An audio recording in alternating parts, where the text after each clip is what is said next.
Aset Sekuritas Indonesia. Ya, IHSG ditutup menguat ke level 6.200. Untuk membahas prospeknya, kita sudah bersama dengan Christine Natasha, analis ekuitas Mirai Aset Sekuritas Indonesia. Christine, terima kasih sudah bergabung bersama kami. Kita lihat kabar baik hari ini, IHSG akhirnya naik lagi atau terapresiasi positif ke 6.200. Apa yang menjadi sentimen terdepan hari ini di lantai bursa kita? Ya, saya lihat indeks harga saham gabungan kita kembali mencatatkan penguatan ya hari ini, didukung dengan berbagai data ekonomi Indonesia di kuartal kedua yang membaik secara year on year, dan Indonesia juga telah mengumumkan pertumbuhan ekonomi atau GDP di second quarter 2021, dan di mana angkanya ini ternyata lebih bagus daripada estimasi di konsensus, karena konsensus memprediksi bertumbuh hanya 6,57% year on year. Hal ini akan menjadi di mana second quarter GDP yang 7,07% year on year ini menjadi pertumbuhan ekonomi tertinggi sejak tahun 2010, dan juga kalau kita lihat dari membaiknya data PMI Manufacturing serta meningkatnya ekspor Indonesia juga telah membuat ekonomi Indonesia bertumbuh positif. Oke, menembus level 6.200 saat sejumlah sektor ini justru minus.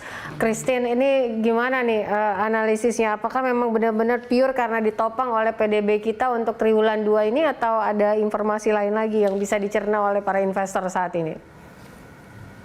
Mungkin kalau untuk beberapa sektor yang minus, misalkan IDX Energy atau infra, itu adanya sentimen negatif terhadap sektor spesifik, atau di result terakhir itu kurang cukup bagus sehingga para pelaku pasar mengambil sikap aksi ambil untung terhadap sektor-sektor tersebut, dan mereka di sektor cyclical itu dia pindah ke sektor-sektor yang lebih diapresiasi gitu.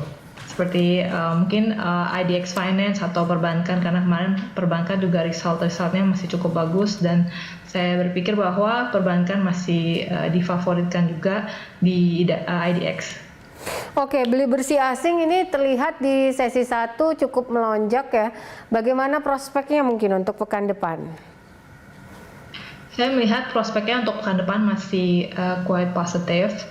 Selain dari COVID-19 yang di Indonesia yang saat ini menunjukkan adanya perlambatan dari penambahan kasus harian, hal ini juga membuat para pelaku pasar dan juga investor luar yakin bahwa Indonesia akan segera kembali ke arah pemulihan ekonomi yang sebelumnya terhambat oleh kasus lonjakan COVID-19 ini. Dan kemarin juga Menteri Kesehatan Indonesia juga menyebutkan bahwa gelombang kedua dari COVID-19 ini sudah berlalu, dan trennya saat ini menunjukkan bahwa penambahan kasus yang melandai walaupun masih tinggi. Hal ini sebetulnya memberikan kelegaan bagi para investor luar yang saat ini menunjukkan bahwa penambahan kasus COVID-19 Indonesia sudah menurun, dan walaupun pembatasan kegiatan ekonomi masih diberlakukan oleh pemerintah. Dengan adanya kasus yang menurun ini, diharapkan ke depannya pembatasan kegiatan ekonomi akan segera berakhir, dan kita berharap juga bahwa laju pertumbuhan ekonomi di Indonesia juga akan kembali pulih gitu. Jadi kalau saya lihat untuk pekan depan juga masih ada antusiasme daripada investor asing. Baik, dari apa yang diumumkan oleh BPS di triwulan 2 ini gitu ya, kita tahu bahwa Indonesia akhirnya resmi lepas dari resesi saat ini, tapi bagaimana peluang dari penguatan IHSG sendiri untuk pekan depan? Saya lihat peluangnya masih cukup bagus. Saat ini juga kalau kita lihat besok ada listing dari IPO saham Bukalapak dengan ticker code BUKA. Size-nya, market cap-nya juga cukup besar ya. Jadi kayak saya prediksi kalau IHSG pekan depan akan tetap bullish dengan masuknya Buka ke IHSG.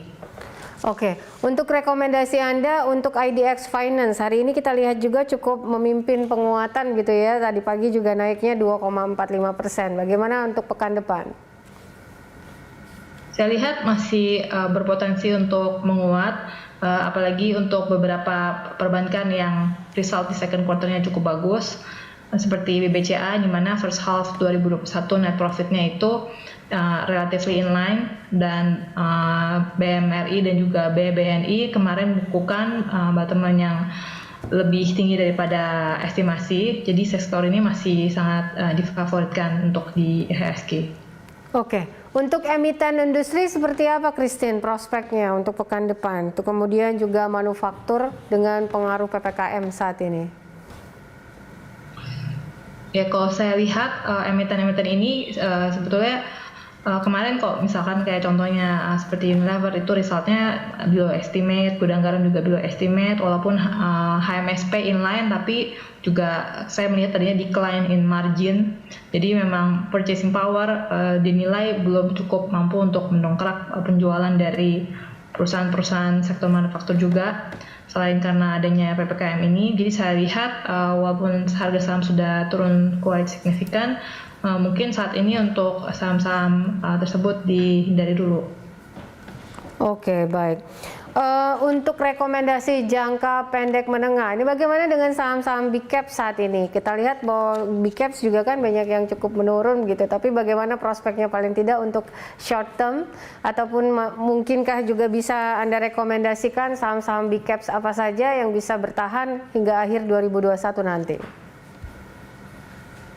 Kalau saat ini sih kita masih suka itu perbankan seperti BBCA, BBNI juga. Untuk big cap lainnya mungkin kita juga lebih suka Kalbe Pharma kali ya. Lalu Hill, Same, kita masih suka untuk saham-saham tersebut. Oke, untuk emiten komoditas non tambang sendiri seperti apa?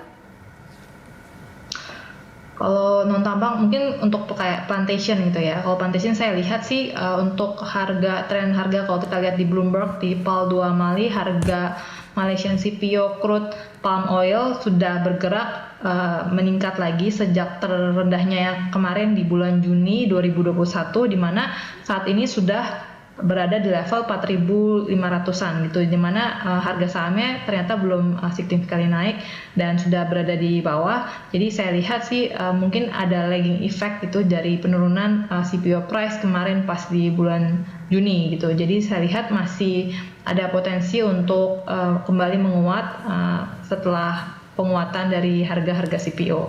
Karena kemarin CPO price juga melemah karena adanya rumor atau ekspektasi mengenai antisipasi dari kenaikan production dari palm oil dan juga potensi melemahnya palm oil export di bulan Juni 2021, dan juga adanya rumor mengenai US biodiesel mandate yang akan diganti. Jadi kalau saya lihat saat ini semuanya itu sudah price in di harga sahamnya gitu.